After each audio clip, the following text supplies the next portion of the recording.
Hello guys, how you guys are doing today? Hopefully you guys are doing great. And in this video, what we are going to be doing is we are going to do lateral movement to the domain controller, or to the AD. That's what it's called. That's what the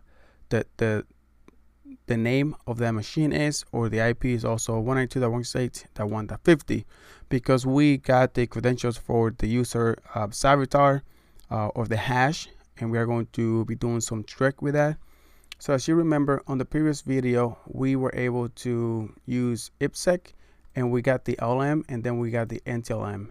But for Savitar, we did not get the LM. So what we need to do, we need to fill out the LM with 32 zeros and then put the NTLM, because we did not get the LM.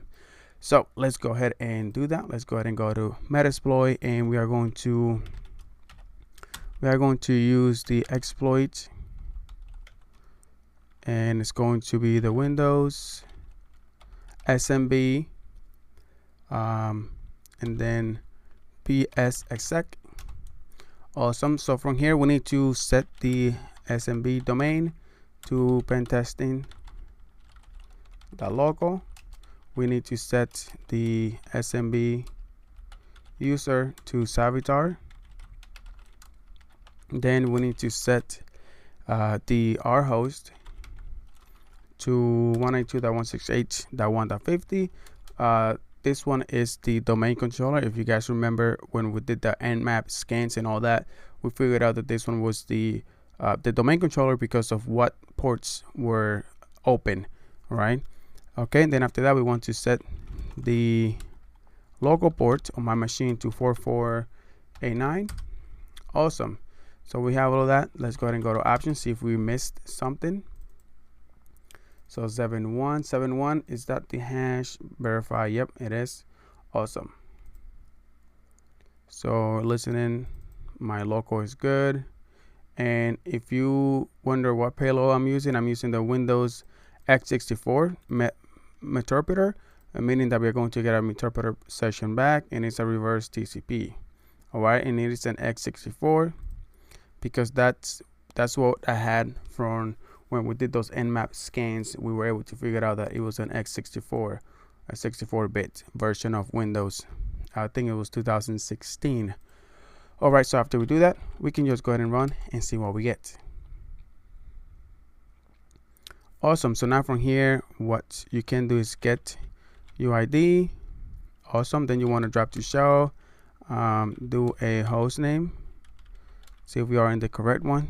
Awesome. We are in AD.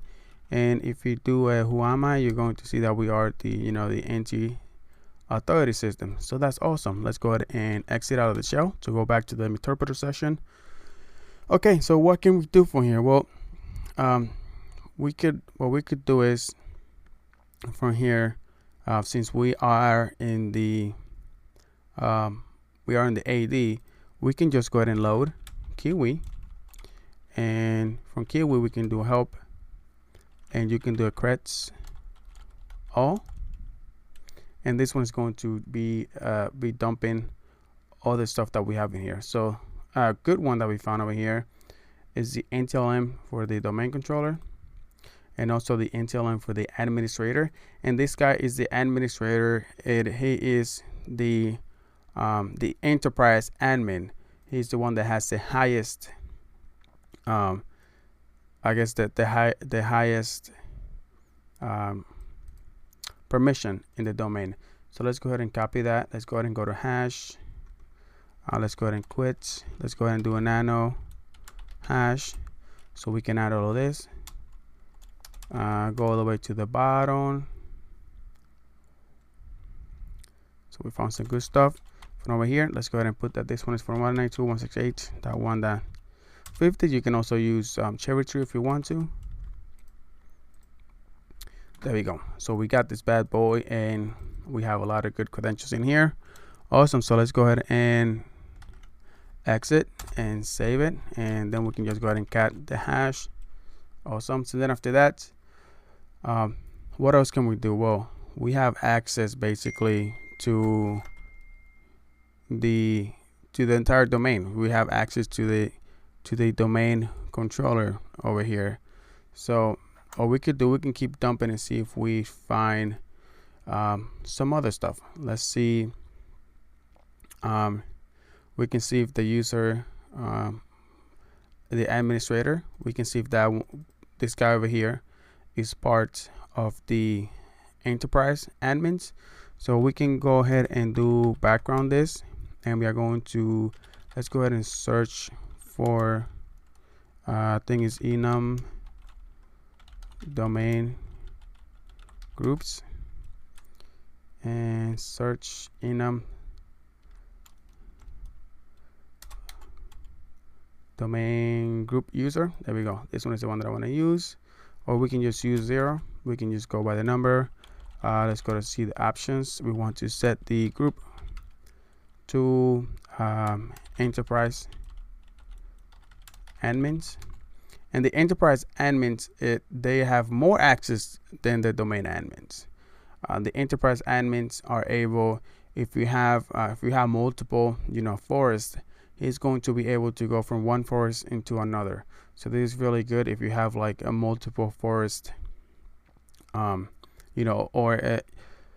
not, but an Active Directory, a domain with multiple forests, like the pen testing the local, or dev.pen testing the local. If you have multiple domains, if you have that enterprise admin, you should be able to get into the other forest. So with that being said, I want to set the session, but I don't know what session I got. So let's go ahead and list the session. So session number 4. So let's go ahead and set the session to number 4, and then let's go ahead and run it. See what we have. So as you can see right now, running module AD against AD, and there's only one user in enterprise admin, and it is a pen testing administrator. Like I said before, this one is the one that has the highest permission in Active Directory. So we were able to get that. So that's really, really awesome. So what else can we do? I think that's about it. So since we got this one over here, we can also go ahead, if you guys remember from the previous video, like if we got this access, like what would you do from here? Well, what you could do is that you can go ahead and establish persistent. How do you establish persistent? Well, an easy way is to just go ahead and use and add a user over here. So if we go ahead and do we are going to use post Windows manage add user options. So we're going to go ahead and add a user over here. So you want to set add group, or set add to group. We want to set that to true, and set group to administrators. See if it's going to let us do that for him. So I wanted to add it to the administrators, and let's see what happens when you do that from the domain controller. Set password 123, set the session to 4, set username to admin. Awesome. So let's go ahead and run and see what happens.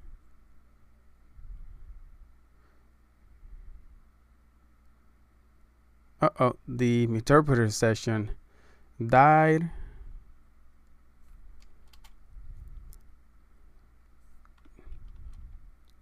And what's going to happen? So the post module execution was completed. It was interrupted by the console user. So let's go ahead and see. Can we use that? Try to run it again. Run. So we got it back. Let's go ahead and background it. And let's go ahead and go back to this one to add a user. Go ahead and do options. And we have session password administrators true, and add to domain. Let's say set add to domain to false. See what happens. There we go. Okay, set session, because we got a new session 5, run. So it keeps dying. So the reason is that if you ever go to a domain controller and if you try to add any local users, there is no local users in a domain controller, because that domain controller is actually running a AD. So an AD is the one that has all the users. So that's why this is not working. So this backdoor, if you try to do that on an Active Directory in a domain controller, this is not going to work. And it's also not working because we are running as the NT system, and the NT system is not in the domain. So for you to be able to do this backdoor, this easy backdoor to just add a user to a domain controller from a account like the NT system that is not in in Active Directory, it is not going to work. So therefore, on a later video, it's probably going to be at the end of the session, I'm going to show you how to add persistent to a domain controller. So with that being said, let's go ahead and we can just go ahead and cancel that. Go ahead and go and run this one more time so we can get another session. Awesome. So thank you guys for watching, and I will see you on the next one.